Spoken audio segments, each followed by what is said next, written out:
Bienvenidos un día más a este nuestro canal de Adankara.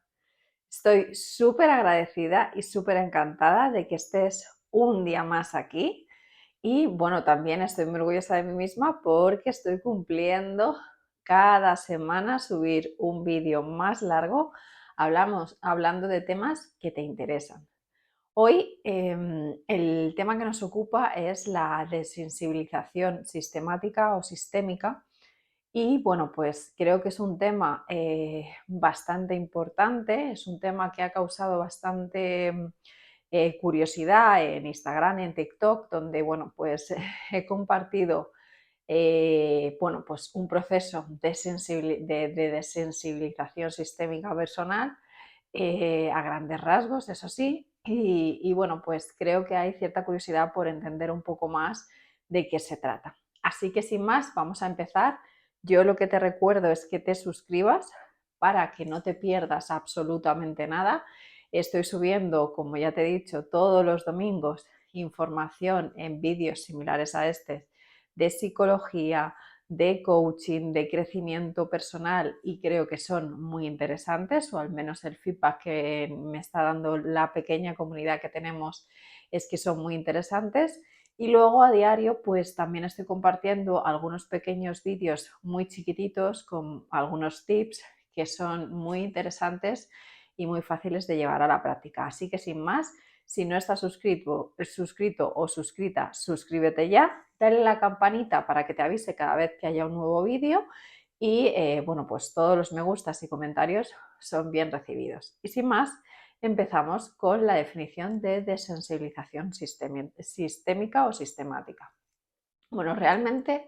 la desensibilización sistemática se utiliza como una de las técnicas para ayudar a aquellas personas, a aquellos pacientes que tengan una fobia, ¿vale? ¿Qué es una fobia? Realmente una fobia es un miedo irracional a algo que realmente no representa eh, ningún peligro para la persona. Por ejemplo, en mi caso, voy a ir poniendo mi ejemplo para que se vaya entendiendo, que a veces sabéis que me gusta compartir alguna parte personal mía. Mi miedo es desde muy pequeña, desde que tengo uso de razón, es el miedo a las agujas, miedo a las vías, a las vacunas, a las analíticas, a todo lo que tenga que ver con las agujas. Es algo que, bueno, pues realmente lo he tenido siempre, desde que era muy pequeña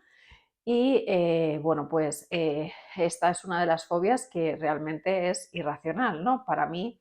ha sido durante mucho tiempo algo que me causaba muchísima ansiedad y a lo que no podía enfrentarme y sin embargo, pues obviamente no esa fobia, ese miedo con una sintomatología tan fuerte no se correspondía con realmente lo que es. Al final, una analítica, bueno, pues sí puedes sentir un pequeño dolor cuando te atraviesa la aguja, la piel y la arteria o la vena, un pequeño dolor cuando se te extrae la sangre, pero es algo pequeño, nimio, a lo que no hay que tener miedo y sobre todo que no puede condicionar como me condicionaba, por ejemplo, a mí, ¿no? Teniendo yo, pues el día anterior que sabía que tenía que hacerme una analítica, aunque tenía que ponerme una vía por algún motivo, pues ya empezaba con estados de ansiedad. Por la noche no comía porque sabía que al día siguiente, aparte de que en muchas ocasiones hay que ir en ayunas, aunque no fuera una analítica que fuera en ayunas, yo no comía porque tenía muchas náuseas dentro de la sintomatología, la ansiedad me impedía dormir, eh, estaba de mala leche, cuando llegaba al centro sanitario pues me agobiaba muchísimo y luego pues a pesar de la edad y del tiempo pues me quedaba pálida, había que tumbarme, muchísimas náuseas, muchísima ansiedad, se me caían las lágrimas y realmente una fobia bastante importante con respecto a algo que, bueno, pues realmente no representa un peligro. Este es mi ejemplo. Tengo otra fobia, creo que no tan fuerte, pero por ejemplo sí que la tengo a las arañas y bueno, pues hay un montón de fobias. Estas son las mías, pero hay muchísimas diferentes, pues miedo a volar, pues miedo a otros pequeños insectos, en mi caso son las arañas, pero bueno, puede ser a saltamontes, puede ser a mosquitos. Bueno, pues hay una serie de fobias bastante diferentes y diversas, y bueno, pues siempre definimos una fobia como realmente un miedo que no es proporcional al estímulo, es decir, estos estímulos, bueno, pueden en algún caso causar alguna pequeña erupción, pero no es comparable con realmente la tensión o la sintomatología que desarrollan algunas personas. Si eres como yo, una persona que tiene alguna fobia reconocida, yo te invito a que me la dejes en comentarios, porque al final somos una comunidad, yo comparto las mías, me encantará leer si tienes algunas y sobre todo si has conseguido superarlas. Y bueno, pues así compartimos un poco si tienes las mías, si tienes otras, si hay más personas que se sienten identificadas. Al final estos vídeos son simplemente para informar y para ayudar. Bueno, pues ya sabiendo que la desensibilización sistémica es basada en una fobia, bueno, al final es una técnica que se utiliza en psicología para, bueno, pues digamos, desbloquear esas sintomatología que desarrolla el paciente, que en mi caso era esas náuseas, esos mareos, esa ansiedad, con respecto a ese estímulo interno externo, perdón, que nos representa un peligro. Em, esta, esta técnica, que se utiliza tanto en psicología, fue desarrollada por un psicólogo aproximadamente, creo recordar que era en los años 50, que se llamaba Wolf, que venía de un estudio de otros psicólogos anteriores, que os sonarán, como es Watson, en el cual, bueno, pues comenzó a trabajar con gatos proporcionándoles comida y enfrentándole a los estímulos que a esos gatos pues tenían miedo, ¿no? Utilizaba la comida poco a poco y el estímulo externo, que puede ser, pues no recuerdo exactamente, pero podría ser pues una trampa, por ejemplo, según iban comiendo, pues poco a poco, con el paso de los días, pues iba sobreestimulando aquello que tenía miedo, de forma que poniendo un estímulo que para ellos era la comida agradable, lo juntaba con un estímulo que fuera, bueno, pues que en este caso causaba miedo, y al ir exponiendo progresivamente a estos gatos al estímulo del miedo, fue viendo que ese miedo se iba superando hasta el punto de que podían comer tranquilamente con esa trampa, con ese estímulo que en un primer momento causaba fobia en estos animales y que finalmente se terminaba superando exponiendo al estímulo de forma continua y progresiva. Obviamente, la técnica de sensibilización sistémica o sistemática no es la única forma de, bueno,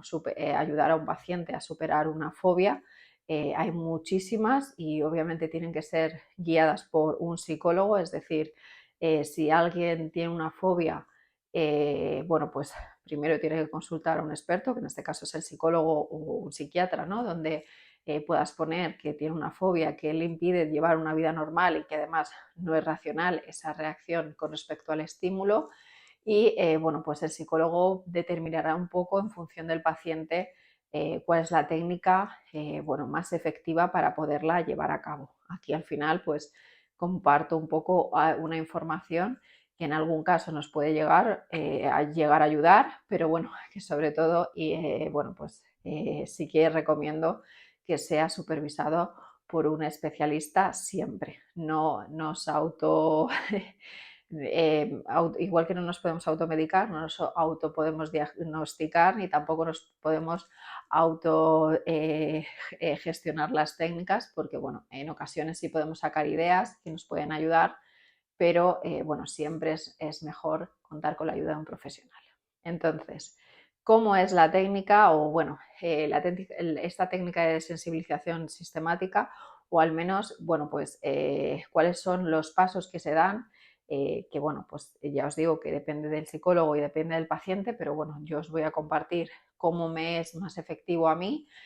no solamente en el trabajo con los pacientes, sino también en el trabajo mío personal de esta experiencia que he tenido. Y bueno, pues en ocasiones pues es un proceso más corto, más largo, dependiendo siempre, como os digo, del paciente, del tipo de fobia y de lo instaurado que esté en los años, ¿no?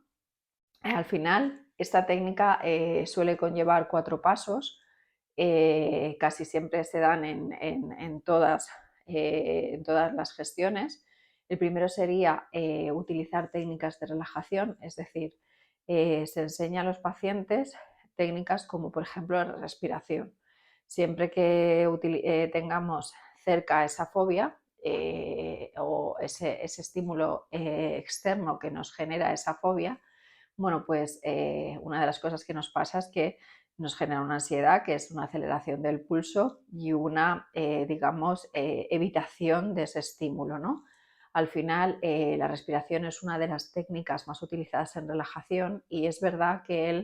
el concentrarnos en respirar y el concentrarnos en utilizar la respiración como un método de relajación nos puede ayudar muchísimo. En mi caso, pues realmente sí que fue una técnica que yo utilicé, esta técnica de relajación. Bueno, pues realmente este proceso de desensibilización sistémica en mi caso ha sido obligatorio debido a un problema médico que me ha arrastrado y me arrastra todavía a día de hoy a llevar un control médico muy exhaustivo, aunque es temporal, sí que ha sido pues inevitable, con lo cual, bueno, pues sí o sí yo me tenía que exponer a realizarme unas analíticas de forma semanal y a ponerme vías de forma semanal, con lo cual, al no tener opción, bueno, pues las primeras veces fue bastante,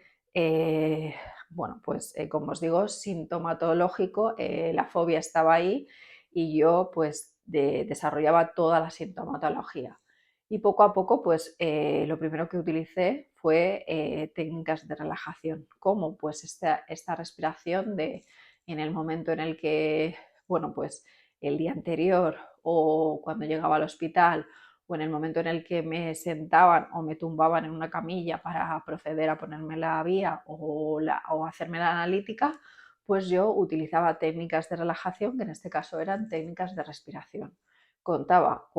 respiraba en 4 y exhalaba en 8. Entonces, el concentrar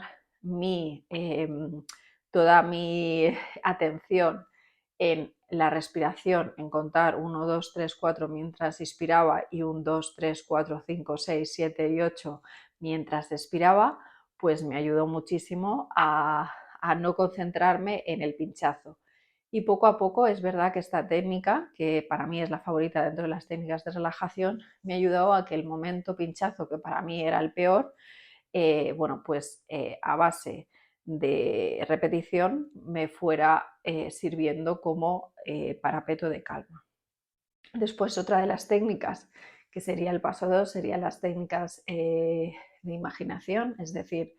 se utiliza mucho en consulta el poder llevar al paciente a una situación similar sin vivirla exponencialmente. Es decir, si por ejemplo yo tengo que poner una vía el lunes,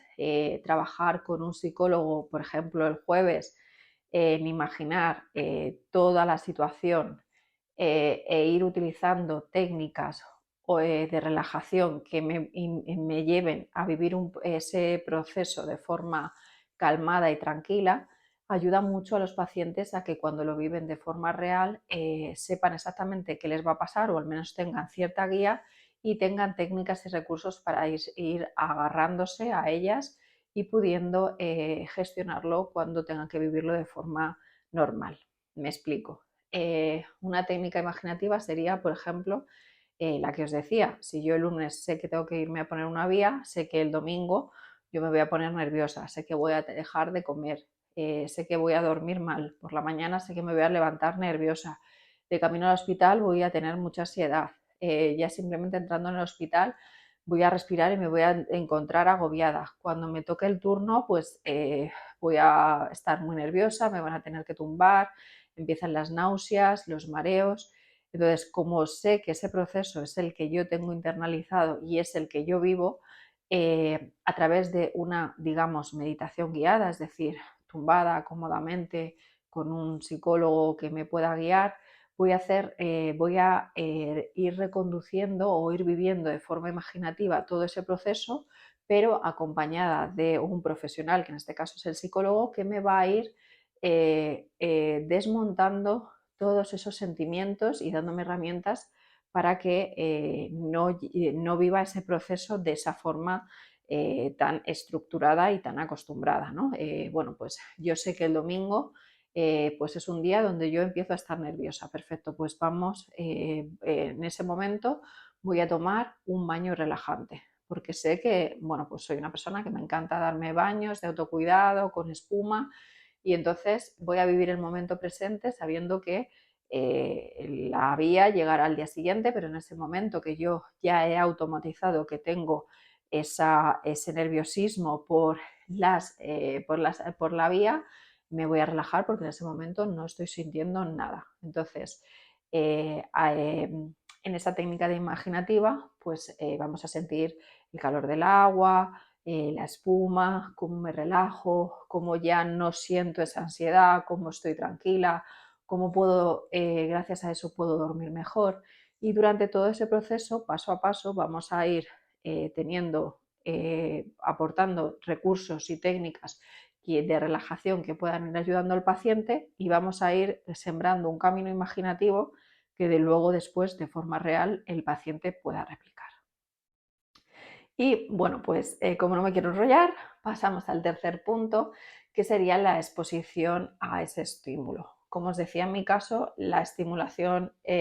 continua al estímulo ha sido inevitable, con lo cual el hecho de tener que ir todas las semanas a realizarme una analítica o ponerme una vía ha sido algo inevitable, con lo cual la exposición era sí o sí. Pero es verdad que durante mucho tiempo pues era algo de una analítica anual y no había más exposición, con lo cual es bastante difícil o complejo superar una fobia si no nos exponemos a ella. Con lo cual, otra de las técnicas que se utilizan para esta desensibilización es exponer al paciente a esa fobia de forma progresiva. Igual que Wolf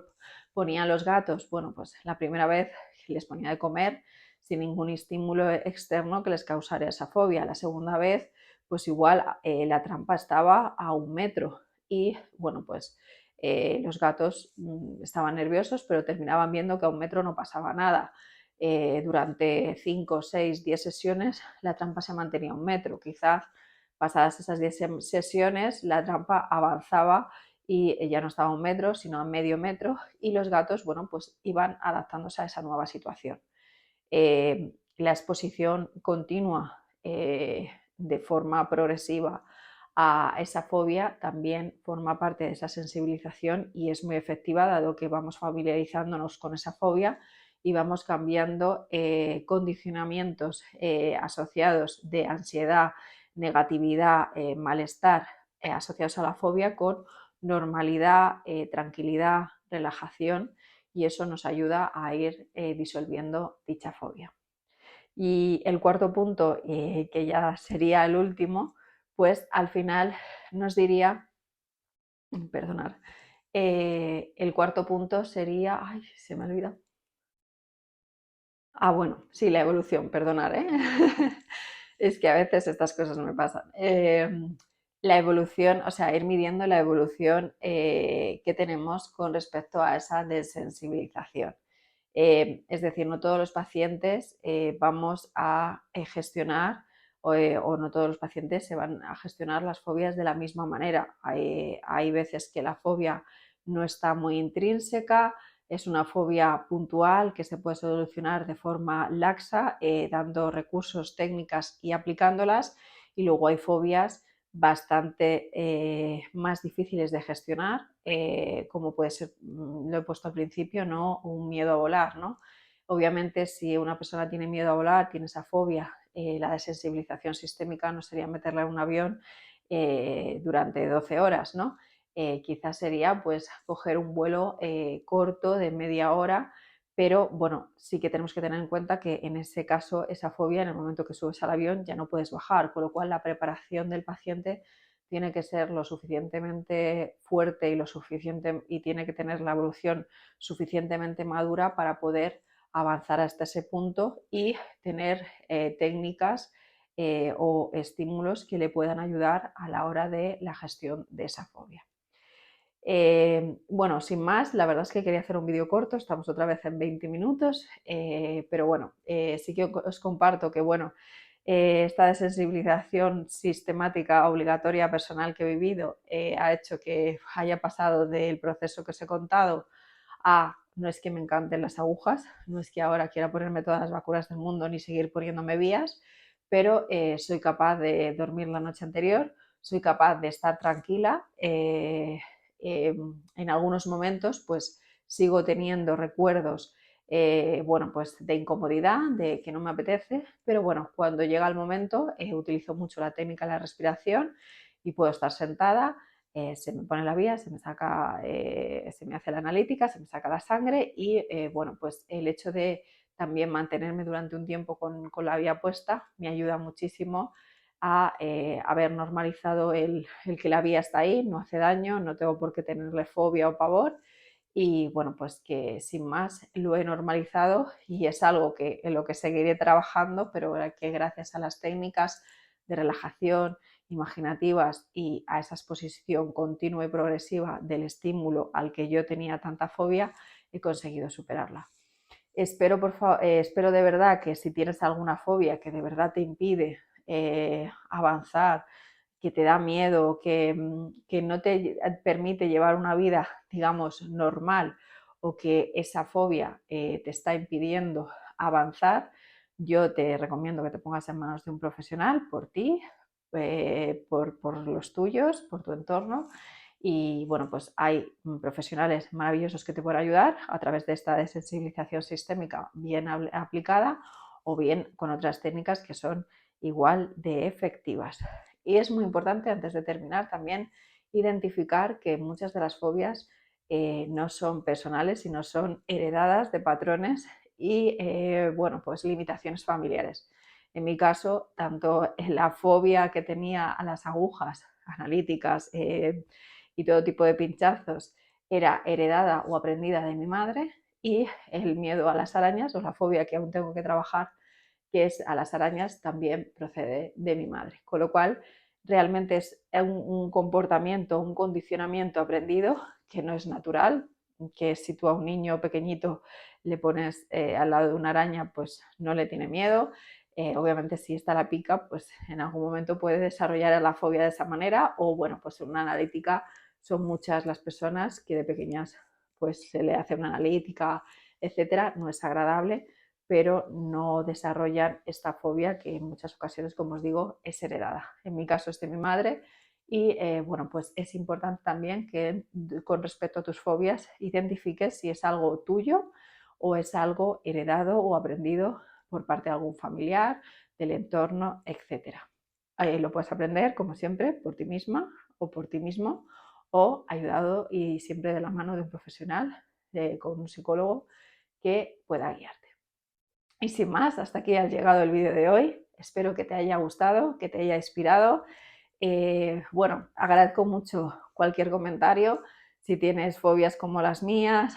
si sabes de dónde pertenecen, cómo las estás trabajando, si las has trabajado con un psicólogo, si has conseguido superarlas, si es un tema pendiente. Bueno, pues abrirse y compartirlo muchas veces nos ayuda. Acuérdate de suscribirte, de darle a la campanita y sobre todo te doy las gracias por estar un día más aquí aprendiendo, compartiendo y formando parte de esta gran comunidad. Gracias y hasta pronto. Chao.